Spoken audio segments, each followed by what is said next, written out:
Hey everyone, I'm Dave from Geek Fine Art. A lot of you have met me at the Comic Cons and are out and around about. And today I'm going to try to put together a little bit of a tutorial slash viewing video of my next commission. A lot of people have approached me and asked me how I do different aspects of my drawings. Sometimes, they ask about eyes or ears specifically, or how to draw a mouth. Some people ask for the whole shebang. So today we're going to be doing a Christian Bale, Heath Ledger, Dark Knight face-off, and this is going to be one of my Shadow series, which is basically Strathmore gray tone paper with ink and a little bit of acrylic paint, and so it should hopefully be a little simple. So here we go. If you're like me, the first thing that really daunts you is that blank sheet of paper. You're looking at this paper and it's blank, and you're like, what am I going to do? Don't be afraid to start sketching.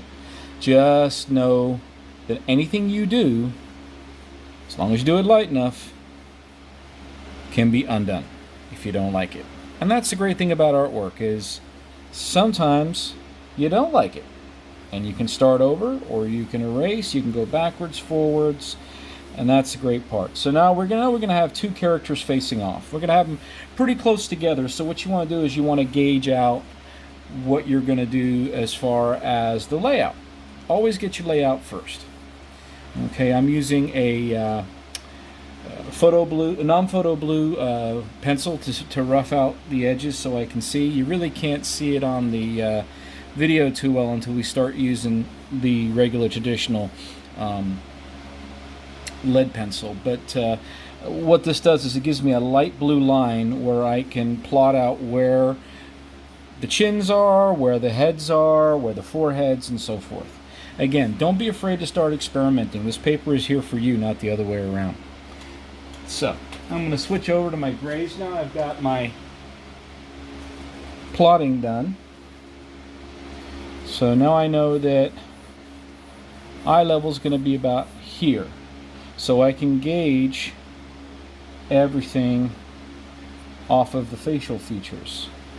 So come around, and Batman has kind of a little bit of a high head to his helmet there, the cowl. Okay, see here, I've actually gone and made a different line. I didn't like the one I got. You can either erase it right away, or you can leave it there as a reference point. But don't be afraid to keep going. So at this point, we're going to bring down the nose of the cowl, and then it swoops back.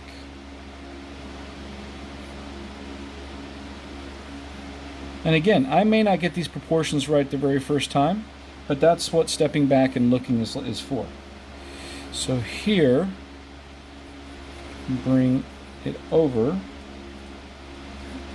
and down. So now we have the makings of our cowl. Come down. Make sure you stay in line with the facial feature so it doesn't look out of proportion. And again, all we're doing here right now is we're not looking for any kind of accuracy or for it to look like Christian Bale right now. What we're doing is just getting the basic facial structure down, and we can always go back and do those things later. So here we have his mouth in relation to where the cowl is. Again, not supposed to look exactly like Christian Bale right now. It's supposed to look like a human being, and that's what you want to go for. Art is interpretation.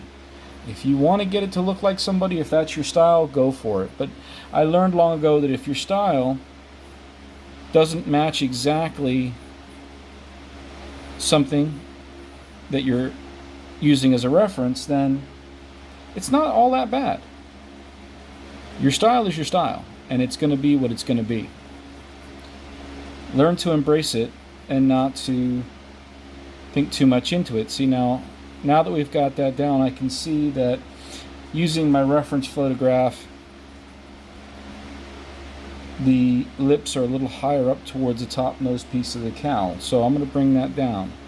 Again, don't be afraid to make changes. A lot of people say, well, if I go back and I change this, it's not going to look as good. Well, if you're not happy with it in the first place, then changing is the only way to go. And if it turns into something else, it turns into something else. So now we have the makings of some lips. And bring the cowl down here.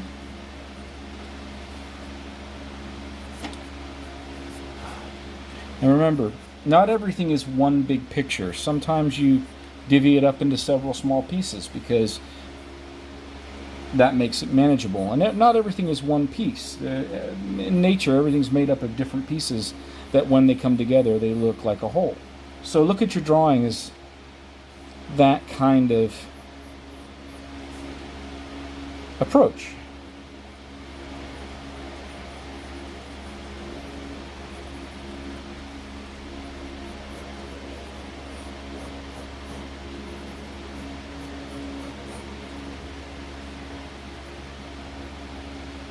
Let your eye wander.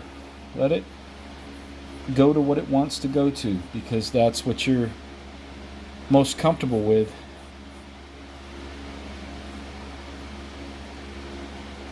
And always move on to the other technical parts later.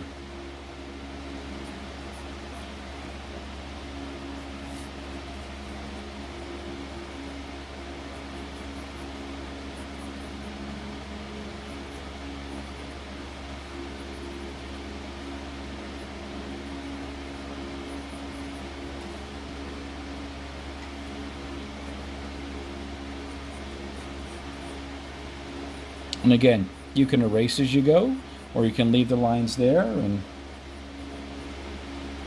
go back to them later. It's all personal preference, but a word of warning, if you leave the lines there without erasing them, sometimes you have a tendency as human nature to make the lines that you're working on at the present time a little darker, which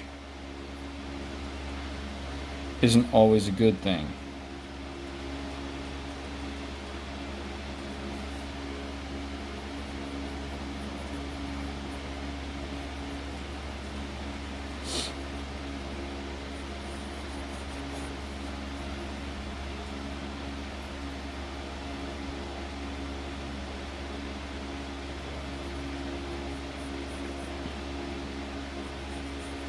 And don't be afraid to use more than one reference drawing. If you get stuck or if there's not enough detail, make sure you have a couple on hand so that you can look at what you're doing in a little bit more detail, or maybe even a different angle sometimes.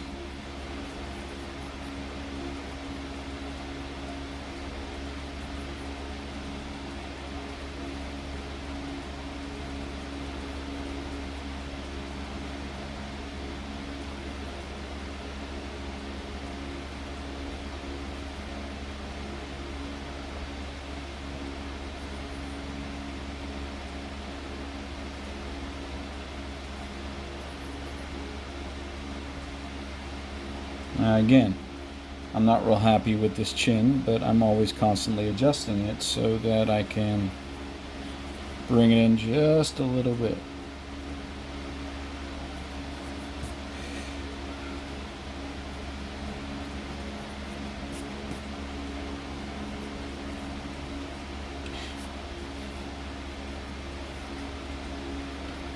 And don't forget to put all the contours in, just because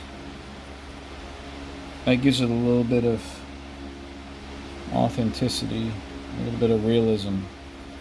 Don't go crazy at first, but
I'm not really digging that eye there because I know that this particular bat cowl had a larger eye hole. So we're going to make that a little bigger. You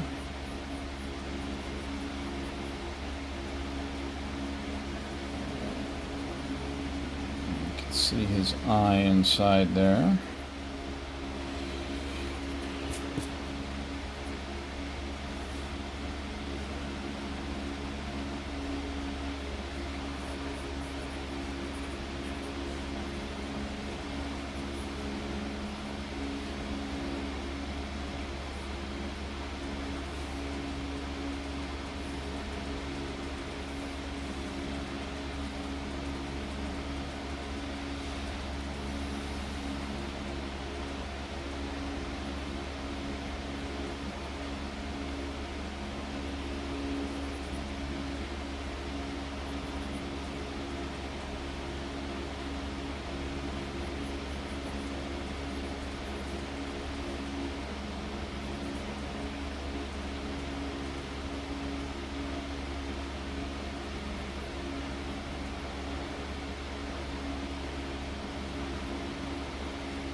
Now you see how we started out down here and then we move things back. You can always constantly adjust things.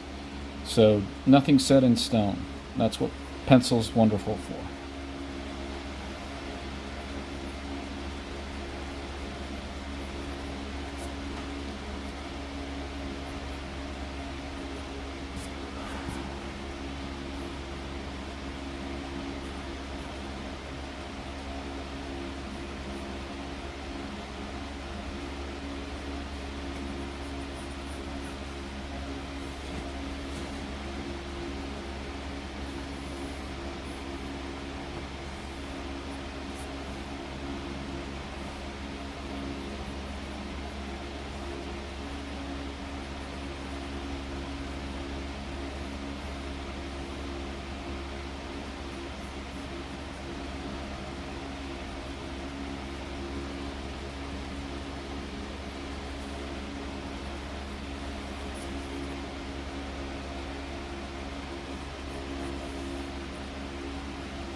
And there you go. Okay, so now we're going to move over to our Heath Ledger area. This is going to be a little bit more different because it's going to be less angular than we had going on here with all of the sharp angles from the back cowl. But you still want to match up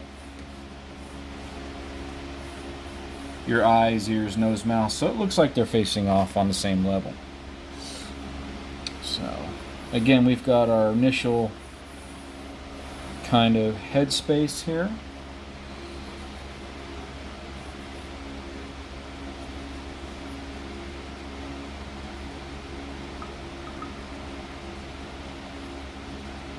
again, we're just doing a little preliminary sketch before we do any details so that we can figure out where we're going. But again, see, I've kind of screwed up a little bit because the eye sight's off, the eye line's off, but it's okay because we're working in pencil. We can just go back and redo it. And again, if you want to erase right away, it's probably a good idea because you don't want to make the subsequent lines harder so that you can differentiate between the two.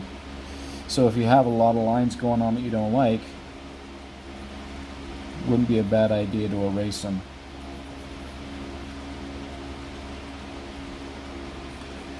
Okay, so now we've got our basic shape here. We're going to go ahead and start filling in some of the details. So we've got our eye line here, his head slightly tilted.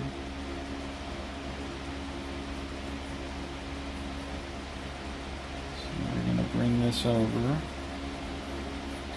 And we know the Joker has a large eye socket, so you can map out where you're going first. So you can draw a little eye socket. You can always refine it later.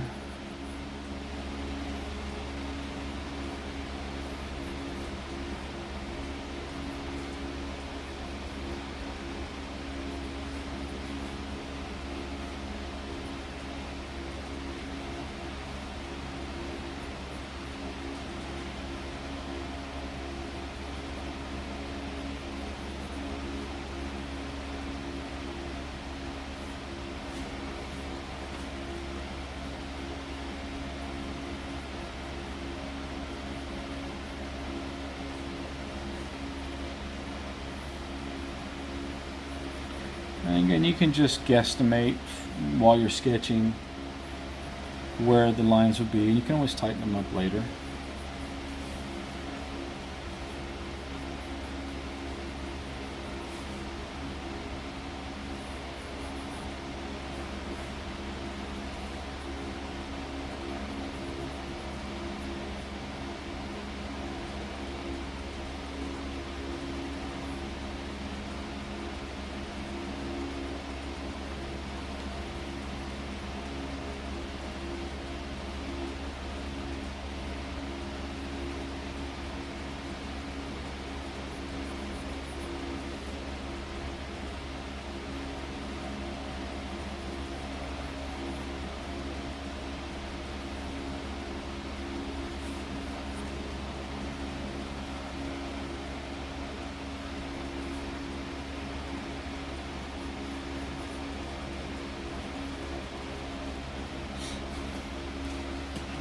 Some of these lines are starting to get in the way, so I'm going to erase them a little bit here.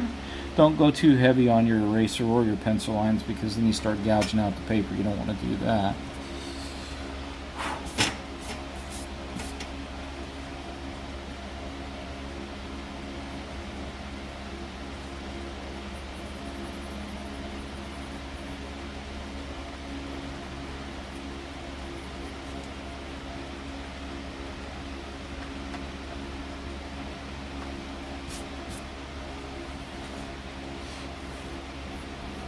And you got his cheek here, and remember he's kind of an angle, so his cheek is going to be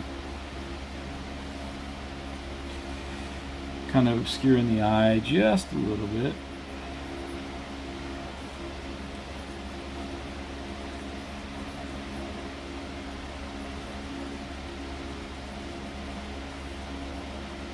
Every time I draw a Heath Ledger Joker, I always hear that sign, that line.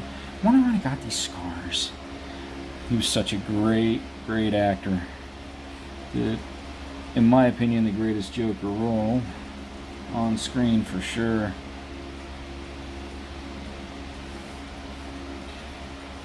Alright.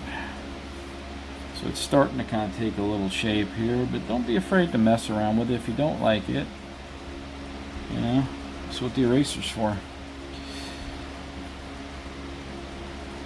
you find that you're always going to be constantly moving stuff around, even if it goes against your better nature. If it needs to be done, it needs to be done. So don't be afraid to do it.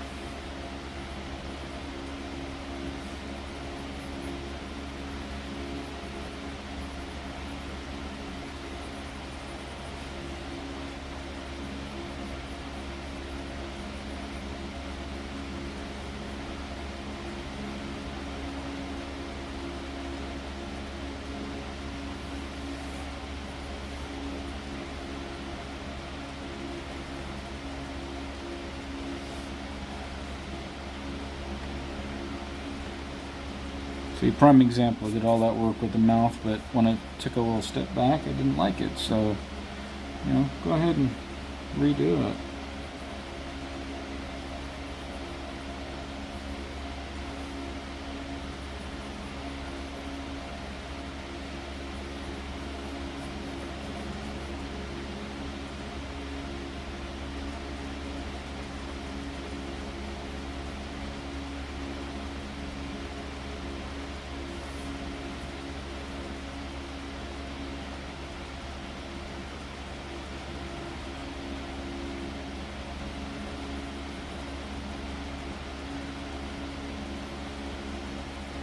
You can see it's starting to take shape just a little bit. I mean, it's still really rough, but you get in there and you start digging around.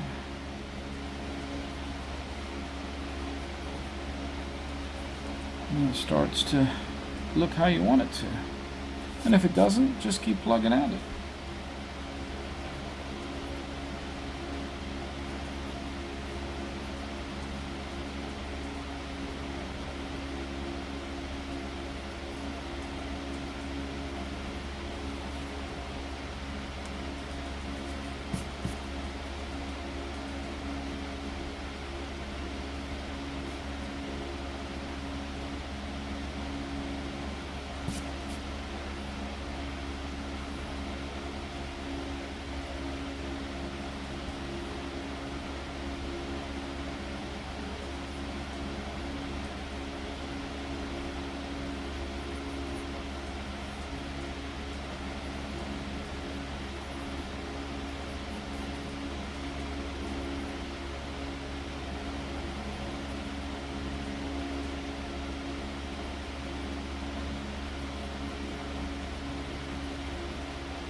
now we see kind of the clown prince of crime, as it were, starting to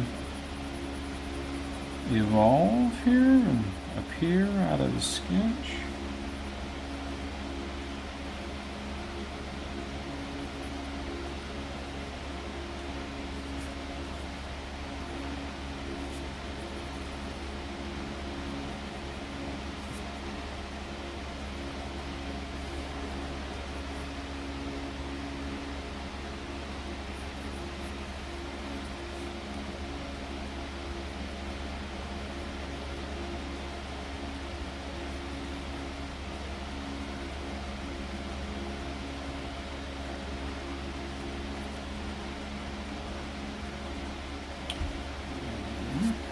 I'm looking at it now and made the mouth just a little too long underneath the nose, so we're going to bring it back in.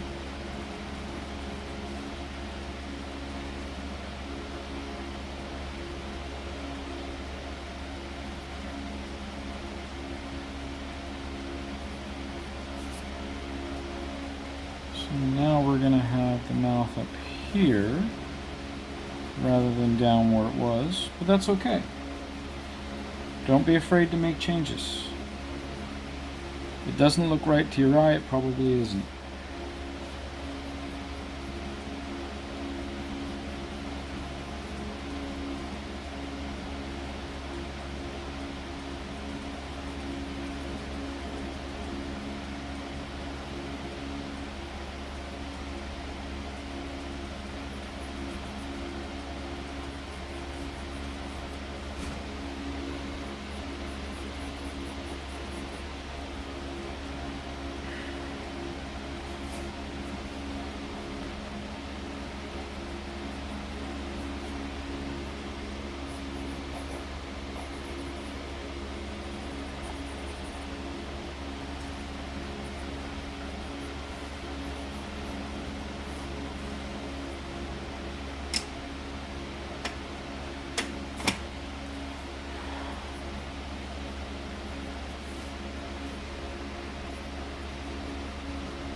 Now, as far as details go, you put in as much as you're comfortable with.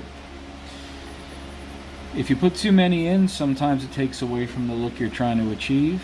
It's all a matter of personal preference. But again, at the pencil stage, you really can't do too much wrong. You can always omit it or erase it once you're in the ink stage.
And there we go.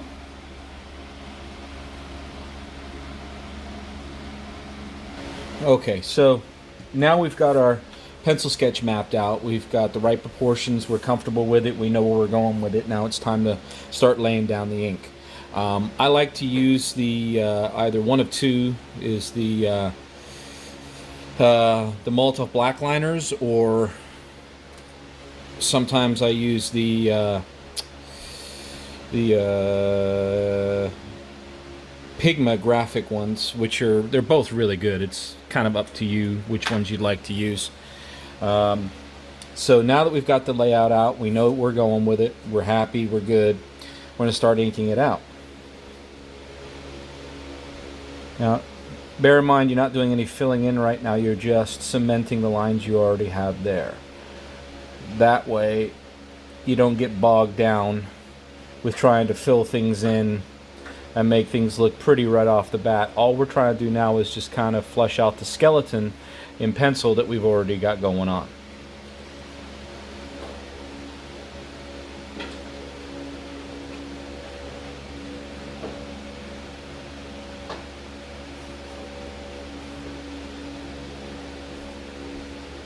And when we're done with this, before we fill in any details, we can look back and see if there's anything we need to change. Now, bear in mind, when you start laying down ink and slapping it down, you're pretty much limited as to what you can do to change it, but there are still things that you can do, and we'll go into those a little bit later. So now, if you can see here, we've got Batman's outline, and we know where we're going with it. We're happy with it. We're good. And don't be afraid to change things. If you start inking and you go, oh, that pencil line's not where it should be, sometimes you see things you don't see when you're in a different frame of mind, different mode. Don't be afraid to put down the inking pen, go over and erase that line and put it where it needs to be.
Okay, so we've got our major outlines done. That's what we want. We don't want to go, like I said, too terribly into detail, because then you get bogged down and then you start concentrating on something, and the worst thing to happen is if you start concentrating on a small amount of details and you haven't done the rest of the main planning out, you're really happy with that little detail, but everything else looks out of place and you've wasted all your time. You don't want to do that. So I'm trying something a little different here. You notice how a lot of the time they'll tell you, oh, draw hair in naturally. And, for the most part, that actually works.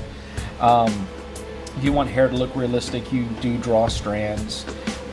We're dealing a little less comic booky and more hyper realistic here. So what I'm doing is I'm looking for the highlights. We're thinking outside the box here. I'm looking for the highlights. I'm drawing them in, and I'm going to work my way around them. So as you can see here, I've done a little bit. It's kind of comic book style, but more hyper realistic, where you can see the strands of hair, and then later on we'll go in and we'll draw strands inside so it looks a little bit more realistic. But for now, have some fun with it. Just kind of draw some shapes that would be highlights and mess around a little bit. And it doesn't have to actually be exactly the same as your reference pictures, but just resemble it, because you're going to be developing your own style as you go through.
Okay, so now that we've got all of our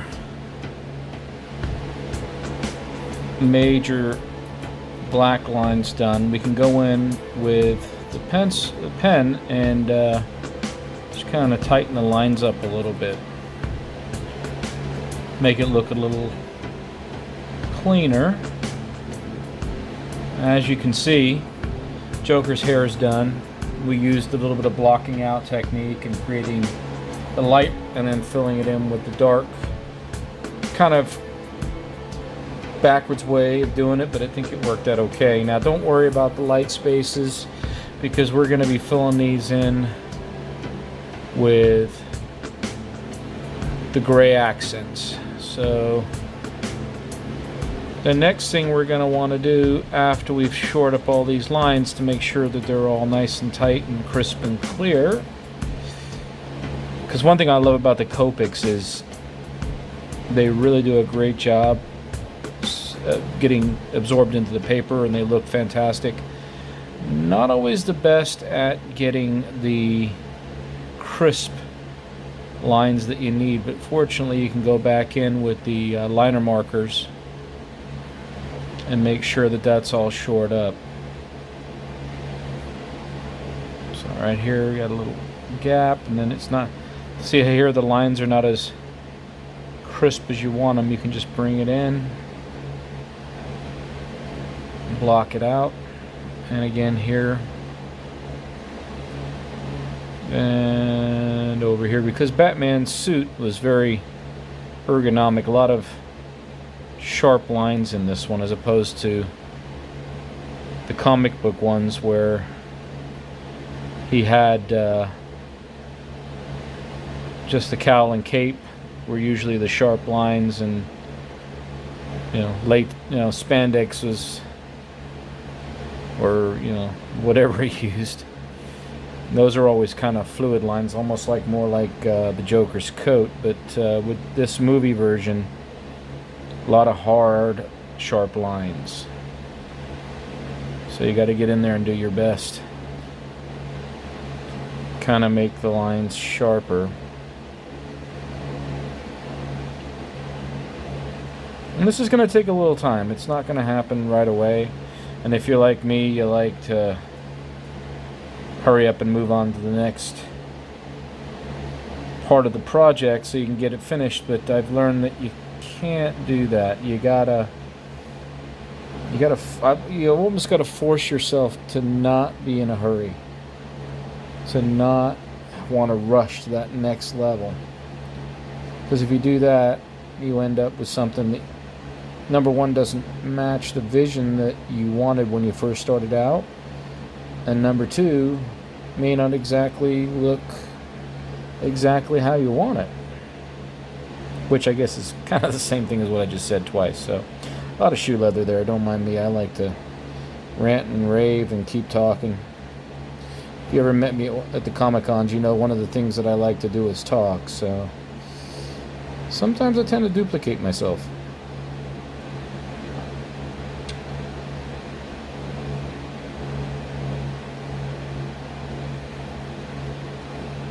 So we got these nice sharp lines in here. We can shore it up a little bit, make it look a little bit more mechanical.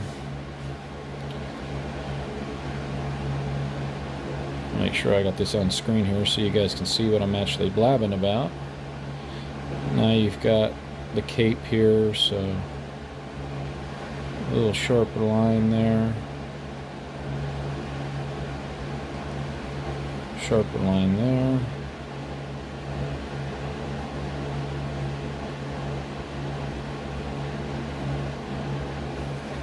Here,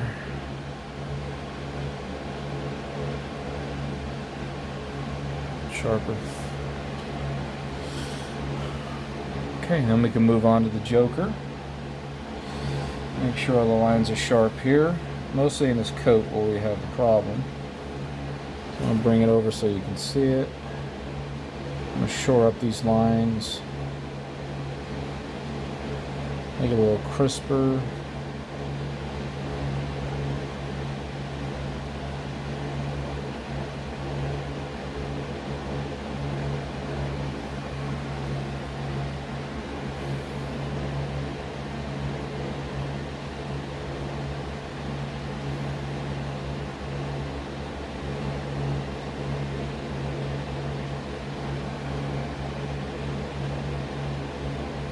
And don't worry about all the details. We're going to be filling that in with the gray tones. So a lot of your detail is going to be fleshed out with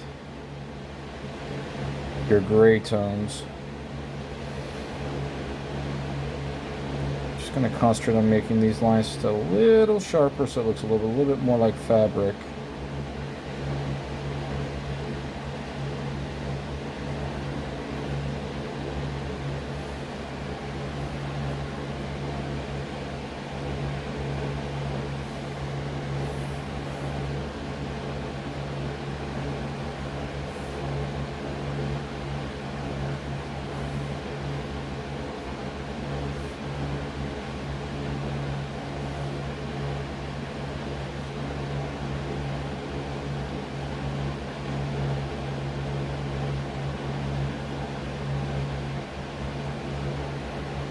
Okay.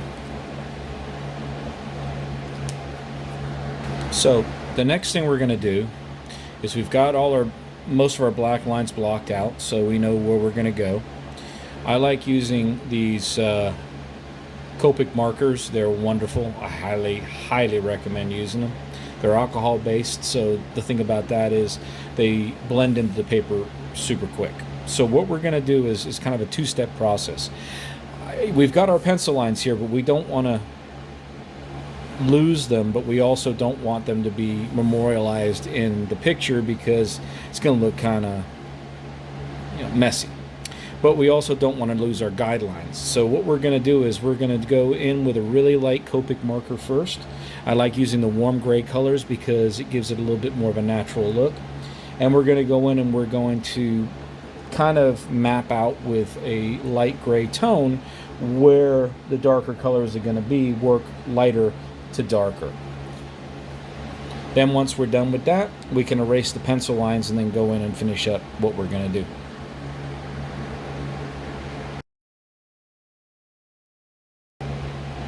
Okay, so now that we've got our pencil lines erased and we've got our kind of a guidelines there, I'm starting to work from, like I mentioned before, with the Copic markers, starting to work from the lighter shades to the darker shades to kind of give us a little bit of a realistic tone to the drawing. Okay, so this is where your realism comes in. Excuse me, can't talk today, man. So, as I said, I'm starting off with a warm gray 2 because that will give me a good basis. And if you can see, it's starting to fade in already. It goes on dark so you can see what you're doing, but then it fades really, really quickly. But it still gives you a little bit of where it was supposed to be, so it gives you a good reference point as you can start going darker and darker with the shades. Like I said, it's my personal preference to go lighter to darker. Some people like going darker to lighter, but you got more of a chance to make mistakes that way. So I always like to start the other way around and just go and get darker and darker as you go along. And as you can see, this is giving us a little bit of depth to the Joker now, but not so much that if we screw up, we can't block it off and keep going. And maybe fix what we've done. Don't worry about going outside the lines because, as I said,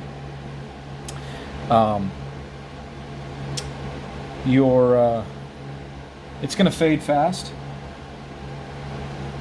and it's going to fade light, and we're going to be doing a black background between the two of them anyway, and we'll get into that in a little bit. But as you can see, we're getting a little bit of depth to the Joker's face,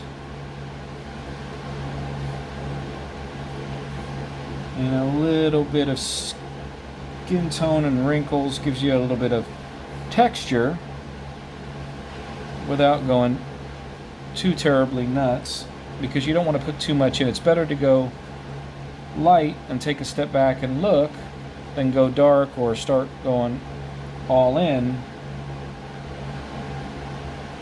and not like what you got going on and then be stuck with it. So take a step back and look at that. So now we've got our basic skin tones and kind of texture for the Joker. Let's start in on old Brucey here and start giving him a little texture.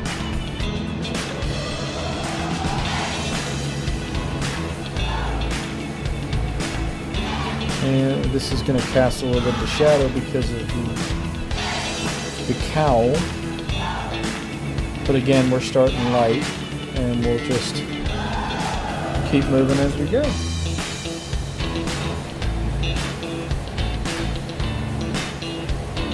Don't forget we've got the lips. I intentionally didn't give it a black outline because I knew we were going to define the lips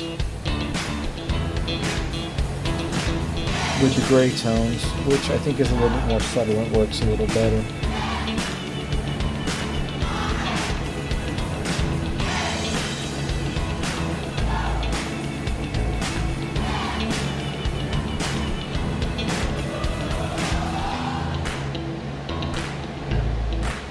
So now we're adding a little bit more depth to the area. And again, we're going to go a little darker and darker and darker, so you're going to start to see it look a little more defined as we go along. This is just to get our standard shading in.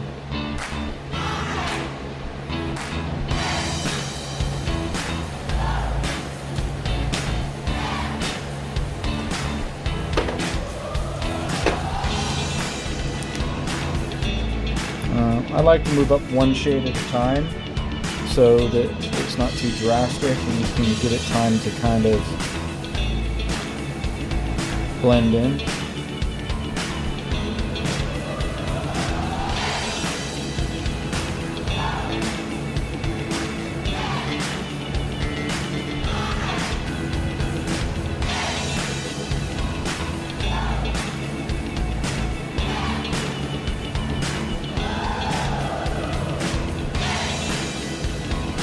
Way you can blend in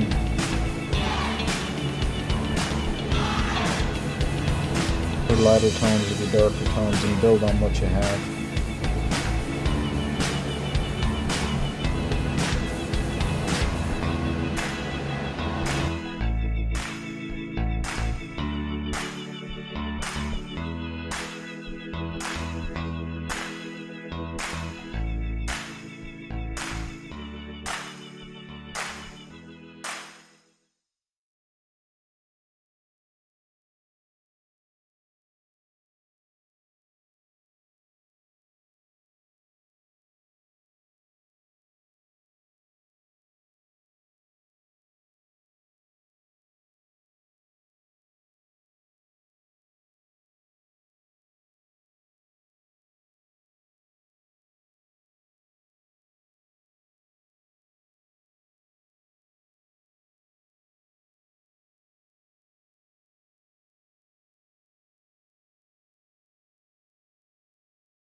Okay, so now we've got most of our flesh tones out. I'm going to go back over with the Copic airbrush gun, which is a great little tool. I love having it. So it's just a standard Copic airbrush unit attached to a converter canister and then a regular small pump. So like an air pump. So basically what you do is turn the air pump on, get it going, and you're going to go in and just do a little bit of airbrushing just to get that natural tone on there.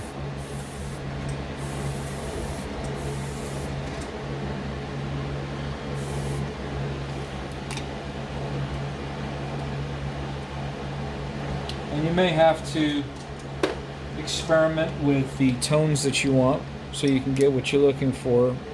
We got a pretty good flesh tone on this one, but I just want to smooth it out just a little more. And you see how it's just kind of pushing that up. You got to be patient with it. It's not like a regular airbrush per se, because it takes a little time to force it out. But you don't want it to go too fast, because if you do that, again, we're going to end up making mistakes. We don't want that.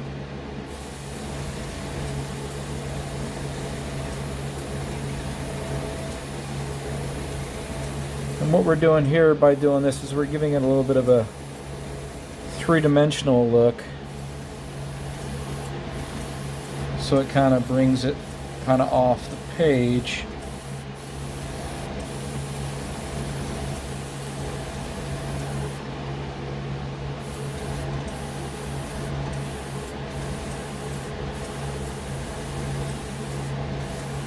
Kind of just adds to it a little bit. Instead of harsh lines, we get a nice little blending technique without having to go too crazy. If you don't have one of these and you use Copics, I highly recommend you get one. And see, now we have a little bit more of a flesh tone to it. It flushes it out a little bit. And yeah, like I say, gives it a little bit of a three-dimensional look.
So we're coming to the Pierre de Resistance. We're going to put the finishing touches on. A little opaque white paint marker. You can get these in the scrapbooking section of any store. And they're pretty good because, like I said, they're opaque, so it doesn't give you too much of a huge white line. And this one seems to be running out on me. Time to refill, I guess. Oh, there we go. See how it's just like an opaque line, just kind of differentiates between the black and the subject matter. And again, see how it's just a little white line. It's opaque, so it blends in. Now, depending on how steady your hand is, you may have to go back over and kind of do some definition on some of the lines. I'm going to have to do that on some of mine. But I like the little white glow it gives it. Makes it stand out a little bit. And you might have to go over it once or twice to kind of get the effect that you want, but be careful not to do too much, because then it's going to overpower your drawing a little bit.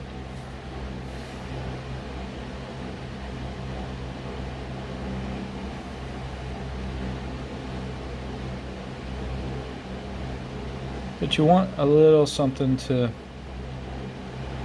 kind of separate the background from the subject matter, and this does this very nicely.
And there you go.